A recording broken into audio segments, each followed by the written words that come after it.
From The Australian, here's what's on the front. I'm Claire Harvey. It's Friday, June 6, 2025. Australia's guidelines on transgender kids have been slated by a family court judge who has removed a child from a mother who wanted doctors to prescribe puberty blockers.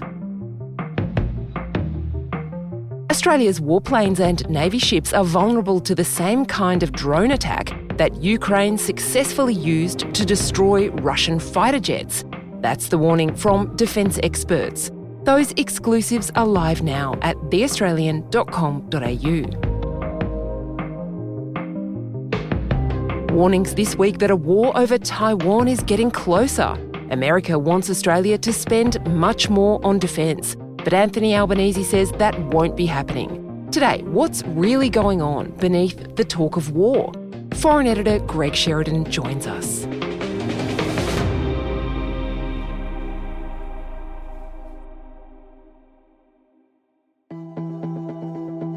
Donald Trump's Defence Secretary, Pete Hegseth, is one of those colourful characters who, it seems, can only exist in American politics. A former soldier and Fox News presenter who had to fight off allegations about his past to be confirmed as a member of cabinet.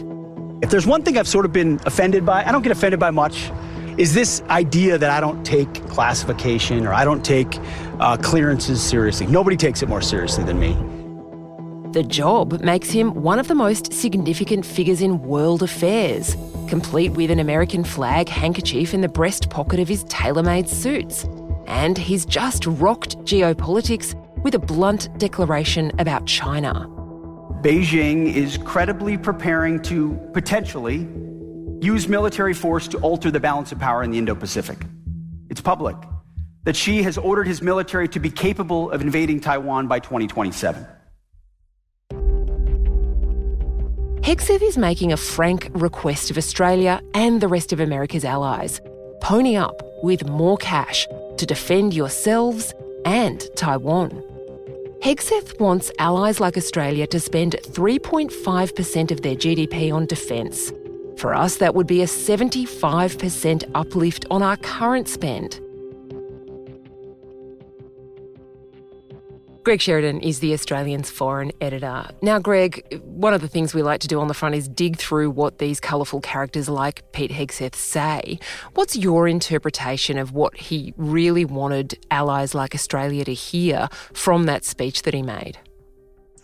One of the things he said was that there is potentially an imminent Chinese military action against Taiwan.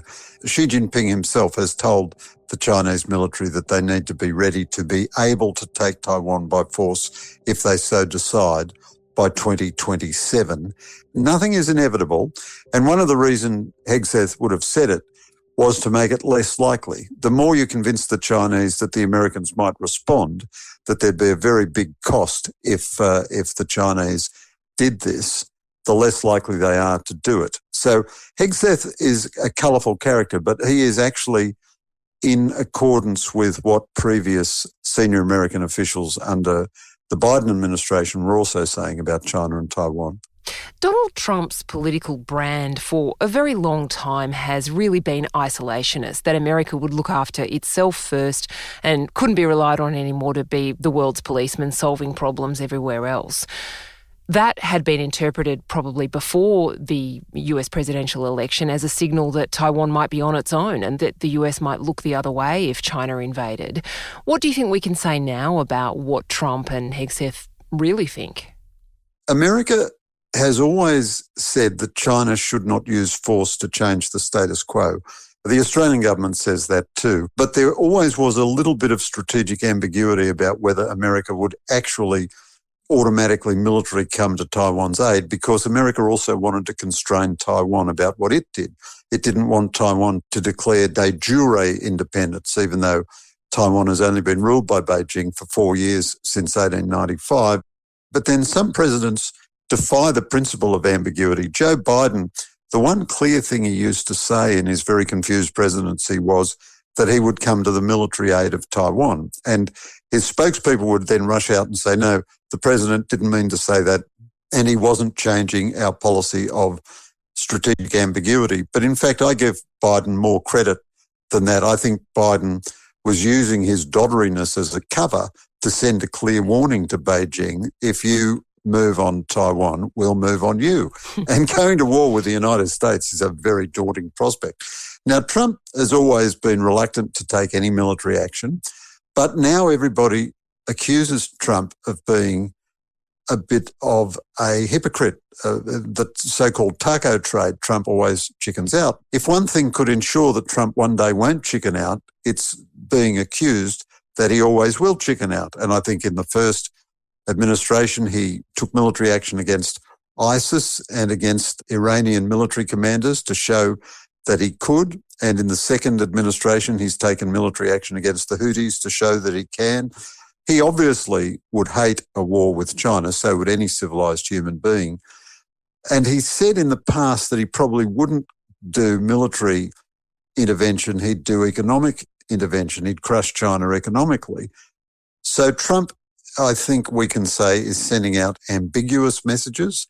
We don't know how he would react to Chinese military action against Taiwan, but it's not the worst thing that the Chinese don't know either.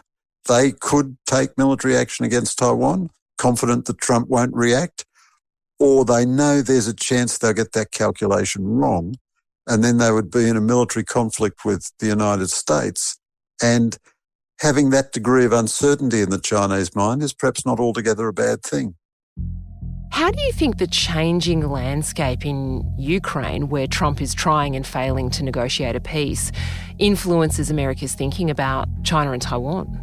I think at one level you can certainly say that if the West had been completely weak on Ukraine, it would have convinced the Chinese that the West will never intervene. Taiwan is inherently a very difficult island to invade, but Taiwan is also a difficult place to resupply for its allies because you'd have to come in against Chinese sea and air blockades. The only nation that could do that is the United States. The United States could break through any Chinese blockade, but it would be a very bloody business. The Chinese, of course, may take military action against Taiwan far short of invasion. They may simply blockade the island and try to sort of, so to speak, starve it into submission. I mean, the Americans in the Indo-Pacific Command in Hawaii have developed battle plans for creating a hellscape for the Chinese, where through drones and missiles, the Americans could attack 1,000 Chinese targets a day. This is really an incalculable potential conflict, and the consequences for all of us, including for Australia, would be utterly horrendous. And the best way to avoid it is to convince the Chinese that it's too costly, that they'd be better off not doing it than engaging in that uncertainty. Coming up, so why don't we just spend more on defence?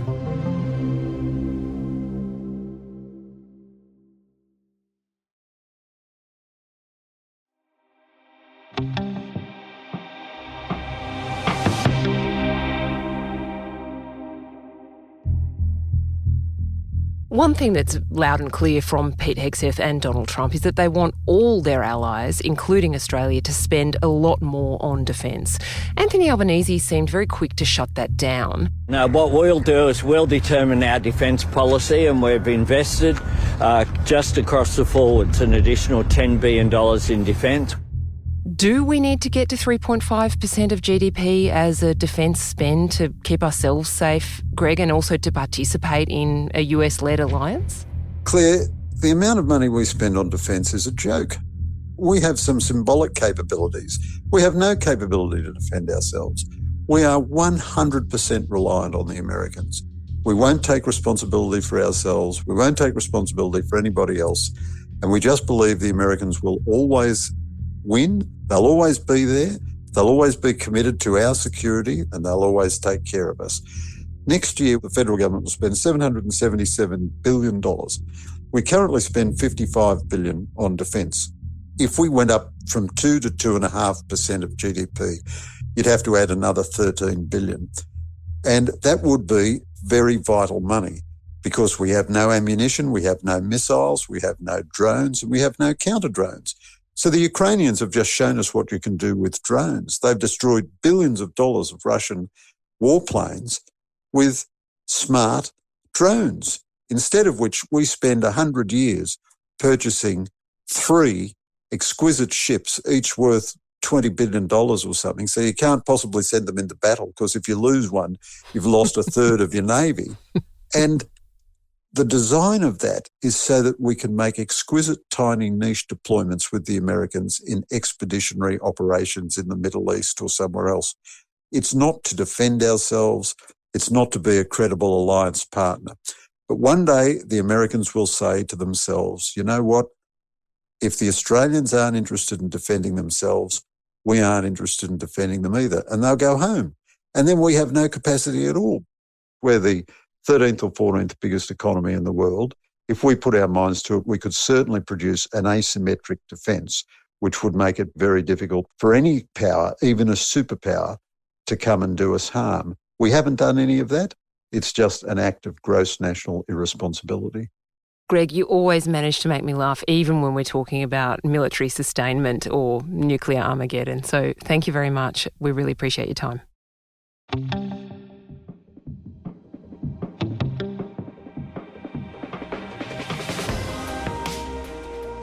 Greg Sheridan is the Australian's foreign editor. You can read his analysis and all the latest on world affairs anytime at theaustralian.com.au.